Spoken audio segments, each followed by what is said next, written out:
Shqipë për reformën zgjedhore vijon të pres firmën e Kryedemokratit Basha, ndërsa ambasadorët pas 2 ditë negociatash në rezidencën e SBA sot u mblodhën në zyrën e ambasadorit Bashkimit Evropian Soreka, ku biseduan për reformën, por nuk zbuluan detaje për gazetarët. Presidenti Ilir Meta propozon kandidaturën e Erben Shehut në postin e kreut të KLSH-s, ndërsa akuzon majorancën për presion politik me synim kapjen e këtij institucione. UKT njofton se të shtunën do të futen në punë linja e re e impjantit në Bovill, ndaj dhe gjysma e Tiranës nuk do të furnizohet me ujë. UKT fton qytetarët të marrin masa.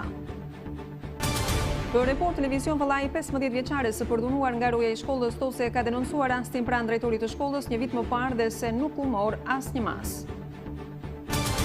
Gruaja e radikalit musliman Ronald Kryemadi, i cili u arrestua dje nga policia, thot për Report Televizion se fëmijët nuk duan vetë të shkojnë në shkollë dhe se policia ka gënyer pasi bashkëshorti i saj nuk ka pasur armë. Operacioni i Forca e Ligjit u ka dërguar formularin për justifikimin e pasurisë 5 të dënuarve në Gjirokastër, mes tyre edhe Endrit Lukës, i dënuar për atentatin e vitit 2016 ku u vran 2 nipërit e gruas së Dasho Alikos.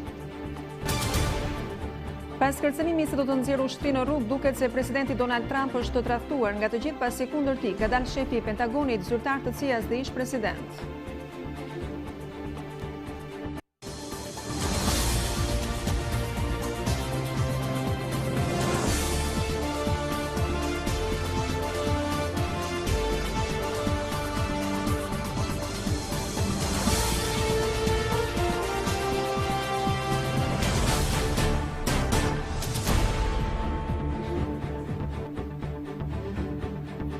Do të nisim mëngjesisht me prezantimin e zhvillimeve të ditës, të nderuar televizionistë, ku kryefjalë do të jetë sigurisht çështja e reformës zgjedhore. Është një zhvillim politik i cili ka marrë disa orë në fakt gjatë ditës së sotme, por edhe ditën e dieshme me ambasadorët e ndërkombëtarët.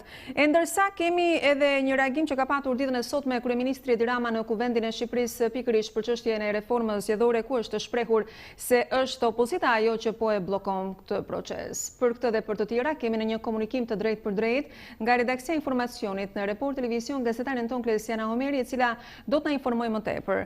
Klesiana, të përshëndes. Ministri Edi Rama ka zgjedhur foltoren e kuvendit për të reaguar lidhur me çështjen e reformës zgjedhore pas shumë ditësh negociatash të antarëve të Këshillit Politik dhe ambasadorëve në rezidencën amerikane. Nga foltorja e kuvendit, kryeministri theksoi disa prej pikave ku është edhe ngërçi i palëve, siç është depolitizimi i administratës zgjedhore, por edhe çështja e identifikimit biometrik. Sa i përket çështjes së depolitizimit, që sipas kryeministrit është dhe një nga kërkesat kryesore të OSBE-ODIR-it, tashmë po e mban peng pikërisht opozita e bashkuar, duke qenë se nuk pranojnë propozimin që është bërë tashmë të hartuar edhe një draft nga Komisioni i Reformës Zgjedhore në Parlament.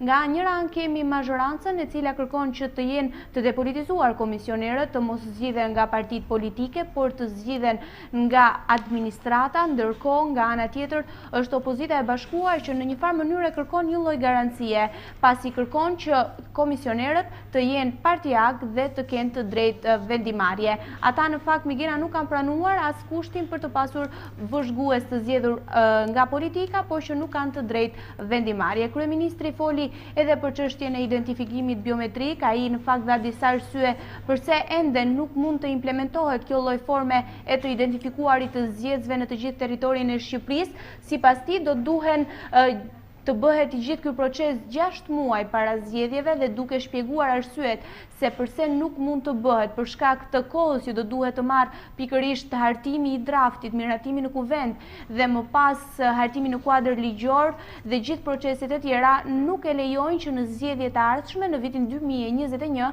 të mund të kemi të mundur të në fakt të bëjmë identifikimin biometrik të zgjedhësve. Kryeministri në fakt foli edhe për rolin e ambasadorëve që kanë patur në këtë proces. Ai theksoi se nuk e ka kërkuar ai ndërmjetësimin që po bëjnë ambasadorët pasi kanë pasur ditësive negociatash me antarët e Këshillit Politik. Në fakt sipas tij është një fatkeqësi që edhe për çështje të tilla të brendshme ndërkombëtarët do duhet që të ndërhyjnë. Madje ai theksoi se Bashkimi Evropian për herë të parë në Shqipëri po ndërhyn për një çështje të tillë të brendshme politike, siç është edhe reforma zgjedhore, duke qenë se ambasadori i Bashkimit Evropian, Luigi Soreka, ka qenë në të gjitha ditët e negociatave që janë bërë në rezidencën amerikane edhe me ambasadorë të tjerë sa i përket realizimit të reformës zgjedhore, duke ju referuar te deklaratës së ambasadores Kim se tashmë topi për reformën zgjedhore është në fushën e zotit Basha. Ai tha se një mendim të tij lidhur me këtë çështje nuk do ta jap derisa të shohë edhe lëvizjen e radhës së kryedemokratit Lulzim Basha. Në fakt Migena pati edhe reagime sa i përket të rastit të përdhunimit të 15 vjeçares. Kryeministri Rama doli në mbrojtje të ministres Besa Shahini, e cila në fakt së fundmi ka qenë vazhdimisht e sulmuar për shkak se nuk ka hetuar mbi hallkën e zinxhirit për shkak të mësuesve, të cilët mund të kenë pasur dieni për ngjarjen, edhe për faktin që përdhunuesi ka qenë pikërisht roja i shkollës ku ka studiuar 15 vjeçarja. Në fakt ai tha se e gjitha kjo situate krijuar, të gjitha sulmet që momentalisht janë duke u bërë, po e ridhunojnë edhe një herë 15 vjeçaren, duke theksuar se edhe Ministri i Arsimit nuk do duhet që t'i bëjë të gjitha publike, të gjitha veprimet që ka marrë deri më tani në lidhur me këtë rast. Po Migena. Ndërkohë kemi edhe reagimin e parlamentarëve të tjerë sot në kuvent të deputetëve si Murizi dhe Valteri, ndërkohë që ku është referuar ndërkohë çështja e tyre, çfarë kanë shprehur ata në lidhje me zgjedhoren dhe për mënyrën se si palët po e zhvillojnë debatin për këtë çështje? Në fakt Migena, sa i përket çështjes së zgjedhores, reagimi i tyre ka qenë i qartë prej disa seancash dhe jo vetëm, sepse ata kanë këmbgulur për një sistem me lista të hapura, ndonë se palët e kanë theksuar, sidomos ata që po ndërmjetësojnë në fakt për këshillin politik, se nuk e kanë prioritet. Ndërkohë, deputeti Halid Valteri ka bërë një kërkesë në fakt për të rikthyer dënimin me vdekje, ndonë se më pas e ka rishikuar këtë kërkesë që ka bërë, duke theksuar se për pedofilët do duhet që të ketë dënimin për jetë. Ndërkohë, Migena, për më shumë detaje dhe për të parë një panoramë më të kompletuar, të ndjekim kronikën e përgatitur nga redaksia. Po, Klesiana, e ndjekim. Orët e gjata të konsultimeve për reformën zgjedhore me ambasadorët për kryeministrin Rama janë fatkeqësi. Nga foltorja e kuvendit ku foli gjatë për debatin mbi zgjedhoren, kryeministri tha se Bashkimi Evropian po ndërhyn për herë të parë në politikën e brendshme. Politika shqiptare ka nevojë akoma për ambasador të huaj që të hynë në mes, që të shkojnë të vinë, që të bëjnë përkthysin. Kjo është një gjë që e vetme mjafton për të treguar stadin adoleshent të politikës shqiptare. Një fatkeqësi që tregon shumë fare. Kryeministri Rama ja bëri të qartë opozitës se identifikimi biometrik i zgjedhësve është i pamundur të realizohet. Qysh se unë kam lexuar raportin e parë në jetën time të Odirit dhe deri tek i fundit, është një fjali aty që është gjithmonë depolitizimi i komisionit. Ja që edhe sot që flasim, kjo duket misioni pamundur. Duket misioni pamundur. Për fat keq. Ndërkohë që ne kemi thënë depolitizimi i komisioneve është i domosdoshëm. Tani çfarë duan ta, se kuptoj. Se kuptoj çfarë duan. Sa i përket depolitizimit të administratës, Rama akuzoi opozitën se po mban peng këtë proces. Ne pranojmë që të bëhet 100% nëse arrihet dhe Partia Demokratike ta gjejë një njeri vetë, ta zgjedhë brenda në një nga dhomat e Shqupit, nuk na intereson fare sa i depolitizuar apo i politizuar është, ta vendosi atje me votën tonë zëvendës kryetarët KQZ-s me mandatin ekskluziv që të merret me teknologjinë. Kryeministri kujtoi edhe një herë kryedemokratit Lulzim Basha mundësinë për ta votuar reformën zgjedhore vetëm me opozitën që është në parlament, duke shtuar se në asnjë vend të botës kjo reformë nuk realizohet me konsensus. Shohim në fakt se çfarë po ndodh në Partinë Demokratike ku kryedemokrati Lulzim Basha ka thirrur ekspertët e çështjeve zgjedhore pikërisht në serinë e kësaj force politike. Do të lidhemi në këtë momente me gazetaren tonë Daniela Maluku, drejt për së drejti nga Silia Blu. Daniela, të përshëndes, çfarë po ndodh në lidhje me takimin me ekspertët? Migena, përshëndetje, por në fakt paraditën e sotme zoti Basha ka thirrur në një takim ekspert të çështjeve ligjore, të çështjeve për reformën zgjedhore në Partinë Demokratike ka qenë përfaqësuesi çështjeve ligjore zoti Ivi Kaso, por edhe përfaqësuesi politik i Partisë Demokratike në tryezën e Këshillit Politik për Reformën Zgjedhore, zoti Bylukbashi, ai i cili pra ka patur takim me Bashën gjatë paraditës së sotme, ndërkohë kryedemokrati vijon që të qëndrojë në seli, po ashtu së bashku me ekspertët për reformën zgjedhore të kësaj force politike. Është diskutuar kryesisht në lidhje me çështjen e atyre pikave kryesore pra të cilat nuk janë ende të zgjidhura apo që kanë krijuar një ngërç në përfundimin e reformës zgjedhore, e cila është pikërisht administrata zgjedhore. Në fakt, aktualisht situata në Partinë Demokratike vijon që të jetë qetë, ka vetëm përfaqësuesi, është vetëm përfaqësuesi pra i kësaj force politike në Këshillin Politik për Reformën Zgjedhore, zoti Bylukbashi, i cili ndodhet në seli së bashku me kreun e Partisë Demokratike, zotin Basha, ndërkohë që një tjetër, le të themi kështu, anë e rëndësishme janë edhe aleatët të cilët pritet që edhe të mblidhen në orët në vijim për të diskutuar në lidhje me të rejat që janë pra për reformën zgjedhore. Ndërkohë ne kemi patur gjatë ditës së sotme një intervistë edhe me zotin Agron Duka, por çfarë kemi komunikuar me të në lidhje me reformën zgjedhore, unë ju ftoj që ta ndiqni nëpërmjet këtij sinkroni. Po, e ndjekim, Daniela. Si gjithmonë, ne i qenë punët, domethënë për të zgjidhur momentet e fundit. Kjo është vrejtje për politikën përgjithësi, qoftë majtë apo djathtë, sepse koha ka qenë mjaftueshme që ne të mos masim orët të që të arrijmë datën 8 qershor. Pyetës tuaj nëse do ketë produkt të shpejtë apo jo, unë mendoj që do ketë, patjetër, sepse është një kusht i BE-s dhe shifni që ka një angazhim total edhe ndërkombëtarëve, po qoftë edhe opozita shumë interesuar që të ketë një produkt përfundimtar. Natyrisht në negociata duhet të jenë të dy palët dorëlëshuar në kuptimin që të arrihet një produkt, sepse përndryshe nëse do rrinë në kampet e veta, atëherë nuk mund të kemi produkt përfundimtar.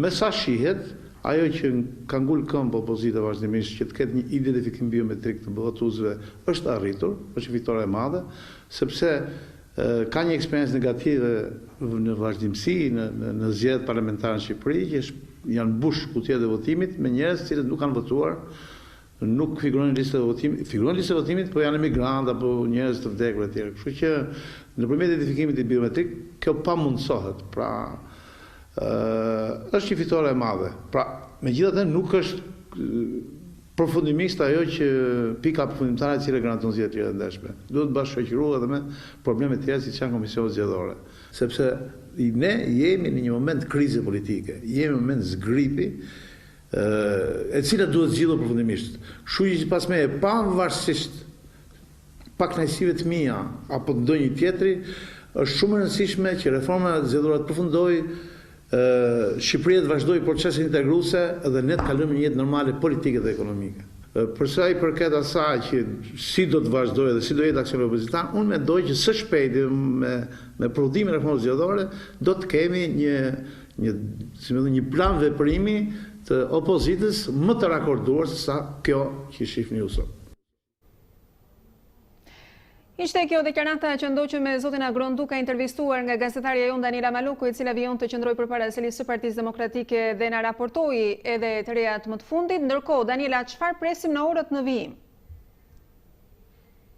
Zyrtar deri tani nga Selia Blu, por edhe nga opozita e bashkuar në lidhje me fatin e reformës zgjedhore, ka qenë një deklaratë shumë pak sekonçe e kryetarit të Partisë Demokratike, zotit Lulzim Basha, mbrëmjen e djeshme, ku ka theksuar se ka patur përparime në lidhje me reformën zgjedhore, pra arritjen një drafti përfundimtar, por ka ende një pikë që lidhet me administratën zgjedhore që kërkon diskutime të tjera. Megjithatë, Basha i ka siguruar zgjedhësve se do të kenë zgjedhje të lira dhe të ndershme. Megjithatë, ka ende diskutime në Selin Blu po punohet. Krye demokrati Basha për pak momente është larguar gjatë drekës së sotme, por është rikthyer sërish në seli ku pritet edhe të mbledhë aleatët. Nuk ka ende një orar të saktë se kur mund të ndodhë kjo mbledhje, megjithatë ne do të jemi këtu dhe do të raportojmë në çdo moment. Ka një penalti për të gjuetur, çojmë nëse do të bëj gol në bazë të deklaratës që ka dhënë edhe ambasadorja e SBA-s Jurikin. Faleminderit shumë Daniela për gjithë raportimin që përcolli drejt për së drejti nga selia e Partisë Demokratike. Dhe në vazhdën e të gjitha zhvillimeve të ditës së sotme, ku kemi parë edhe seancën parlamentare, kemi parë edhe një debat të zhvilluar në lidhje me përdhunimin e 15 vjeçares në Kuvendin e Shqipërisë, por përpara se të ndalemi këtu, do të shkojmë edhe tek një sondazh, të cilin e gjenin në shqiptare.com, është faqja jon, e cila ka zgjedhur këtë temë për sot. Deklarata e ambasadores Jurikin, a duhet ta pranoj Basha marrëveshjen për reformën zgjedhore, e ndërsa ka një votim, 78.8% kanë votuar pro, 15.7% jo, dhe nuk e di 5.5%. Kemi këtë rezultat në fakt, e ndërsa pikërisht në faqen tonë, shqiptare.com, sondazh.tv, mund të votoni në çdo moment të ditës në lidhje me të gjithë këtë çështje. Pra, deklarata e ambasadores Jurikin, a duhet ta pranoj Basha marrëveshjen për reformën zgjedhore apo jo? I rikthehemi zhvillimeve në Kuvendin e Shqipërisë, ku abuzimi me të miturën në Tiranë ka detyruar ministren e Arsimit Besa Shahini të flasë në seancën e sotme parlamentare. Ajo ka kërkuar që të mos merren me raste konkrete, por me fenomenin. Denoncimi i rasteve nga viktimat është i vështirë sepse abuzuesit kanë qenë të afërm dhe familjar, ka thënë ministrja, ndërsa deputeti Halid Valteri ka propozuar që të dënohen për jetë të gjithë ata që abuzojnë me fëmijët. Të jap fjalën ministres së Arsimit, zonjës Besa Shahini. Refuzon të flasë për rastin konkret të miturës abuzuar nga roja e shkollës në periferi të Tiranës. Tani duat bëjnë një gjë të qartë, që as sot, as dje, as kur, përsa jam unë ministre, Ministria e Arsimit nuk do të prononcohet për rastet individuale të abuzimit. Strukturat arsimore gjithmonë do të flasin publikisht për fenomenin, do marrin masat parandaluese dhe ndëshkuese, do mbështesin fëmijët dhe të rinjt me mjetet që ju duan në jetë për të mbrojtur. Ky nuk është rast i veçuar, sipas ministres së Arsimit Besa Shahini.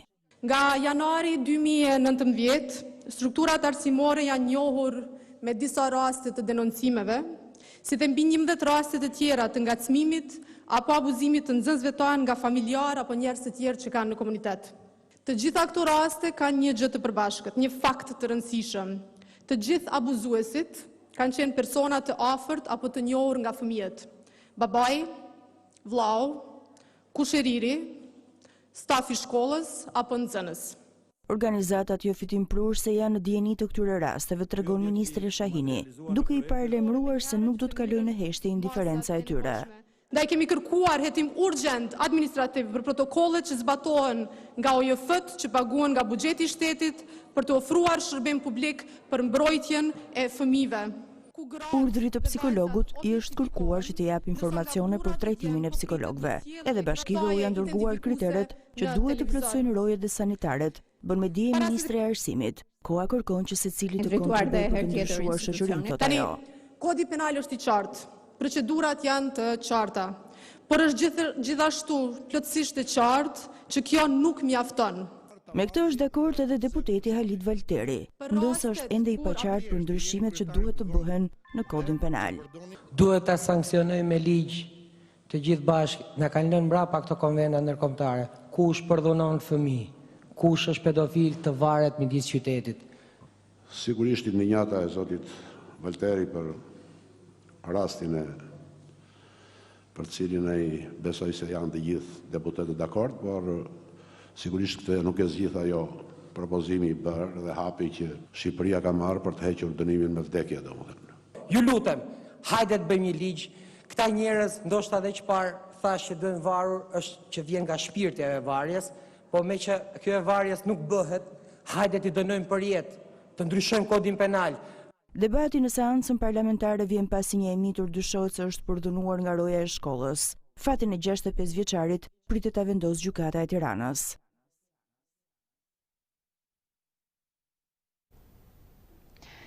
Pikërisht për rastin e përdhunimit të 15 vjeçares nga disa të rinj dhe një 65 vjeçar, do të flasim në këtë momente në studion ton me gazetarin Arsen Rusa, i cili ka arritur të intervistojë në fakt edhe vëllain e adoleshentes në mënyrë ekskluzive, e ndërkohë që Arsen, përshëndes. Ne si jemi bashkë në studio, kemi këtë ngjarje e cila është regjistruar në një zonë të kryeqytetit, 6 ditë pastaj dalin detaje të reja.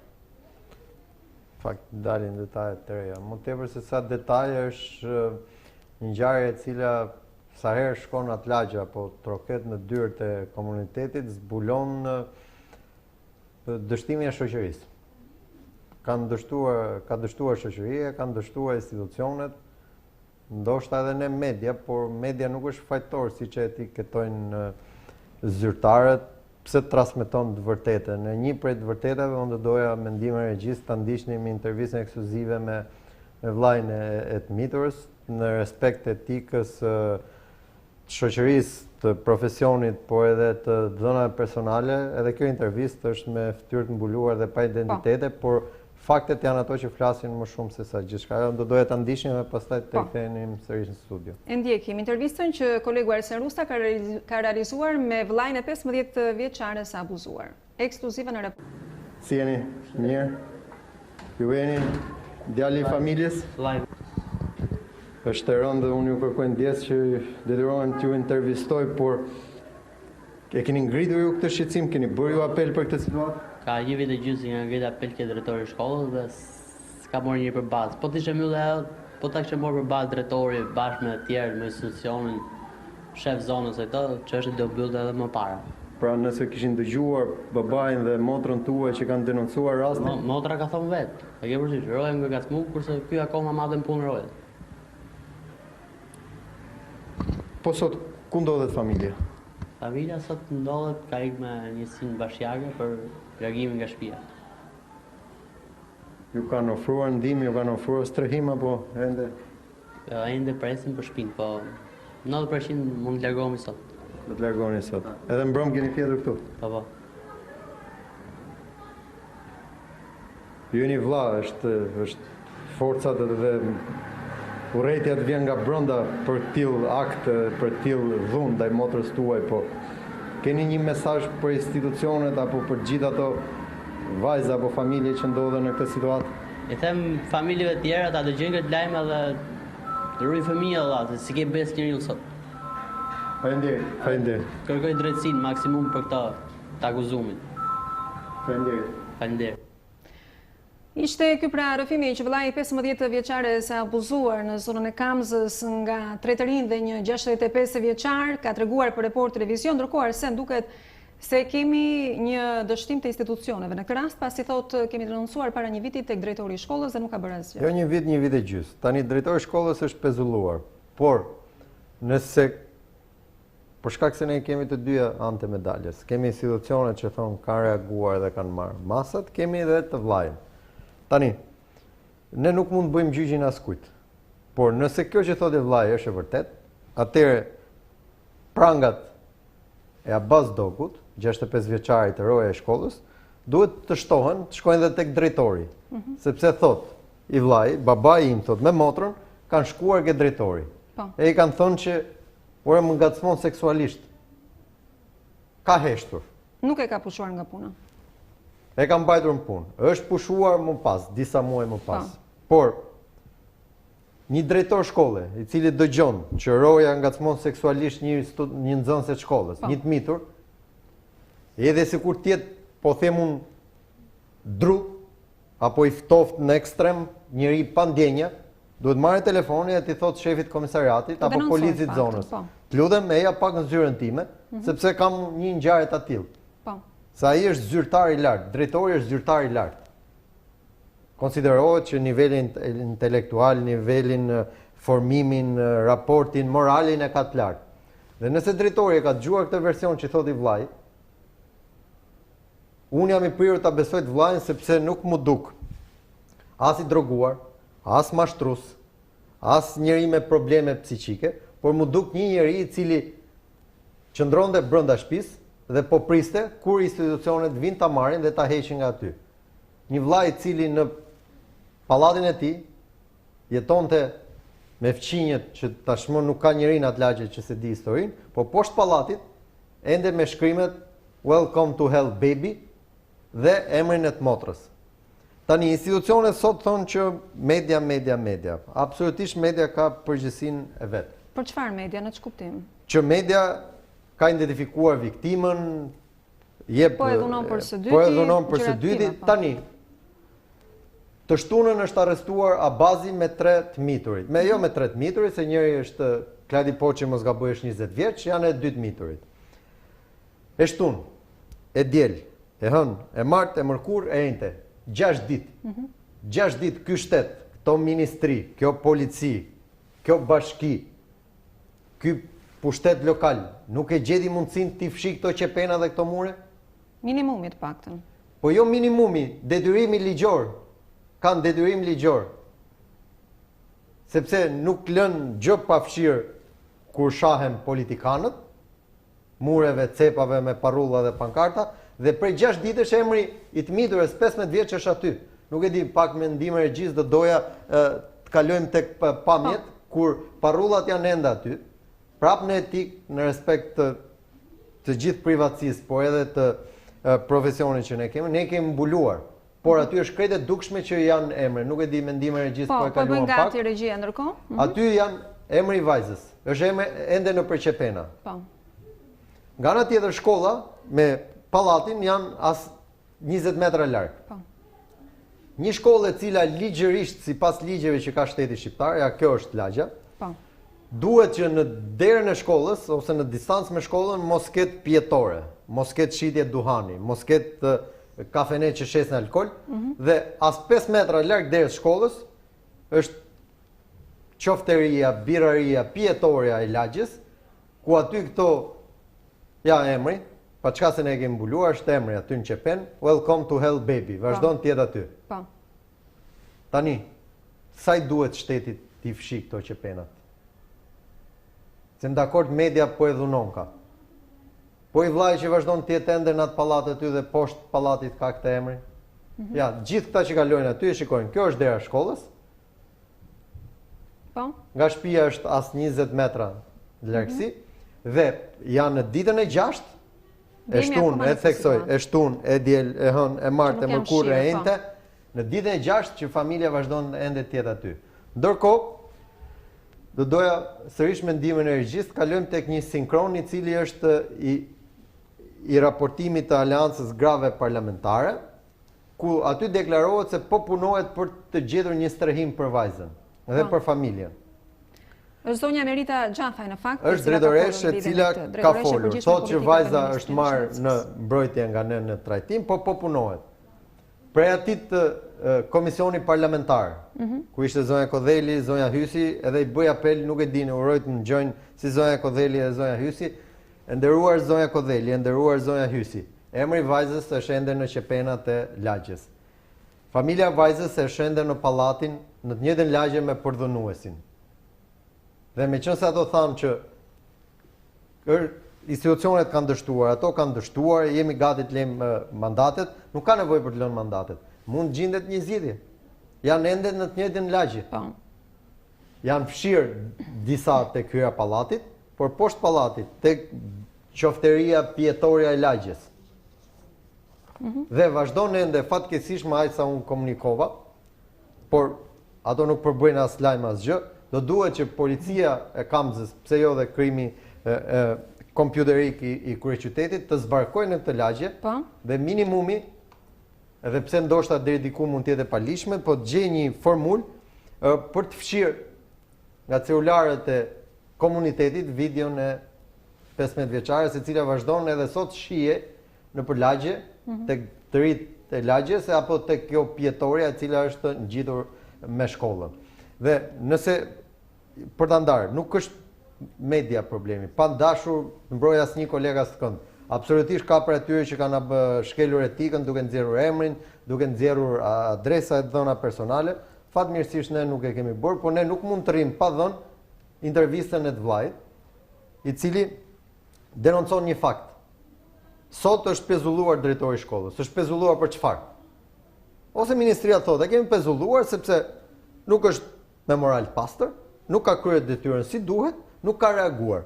T'japi motivacion. T'japi motivacion. Nëse nuk ka reaguar, i vllai thot, jo vetëm nuk ka reaguar, por e ka mbajtur atë dhe disa muaj në punë. Por përveç se duhet ta kishte hequr para që në momentin e denoncimit, ai duhet të rrinte në zyrë me prindrin dhe me të miturën, me nxënësin, dhe duhet merrte telefonin të i thoshte policisë, ju lutem e jani në zyrën e shkollës që unë drejtoj, sepse kam një ngjarje kriminale. Drejtori e di shumë mirë që përdhunimi është përtej ngjarjes kriminale. Po drejtori këtë nuk e ka bërë, se po ta kishte bërë, e thotë edhe i vllai. Okej, do ishte përdhunuar nga bazi, po nuk do kishte zgjatur zinxhiri edhe me 3 të tjerë. Po. E drejtërsen. Mirë, është një çështje të cilën ti do ta ndjekësh, sigurisht do të na informosh edhe më gjatë në lidhje me zhvillimet që do të ndërmarrë ajo, ndërsa në Report Televizion do të transmetojnë gjithçka ekskluzive madje edhe nga punimi yt. Vetëm një apel, të ndërhyjnë të fshin këto qepena dhe muret dhe sërish, zonja Kodheli, zonja Hysi, e mitura dhe familja e saj janë prapë në të njëjtën lagje me përdhunuesit. Shpresojmë që apeli yt të dëgjohet dhe të merren masa konkrete. Kisha kënaqësinë që në studio të kisha kolegun Arsen Rusa, me të cilin biseduam në lidhje me të gjitha zhvillimet për abuzimin e 15 vjeçares mitur, ndërsa një hapësirë shumë e shkurtër publicitare na ndan së bashku të nderuar teleshikues për të vijuar me lajmin më të fundit dhe zhvillimet të tjera në këtë edicion. Na ndiqni.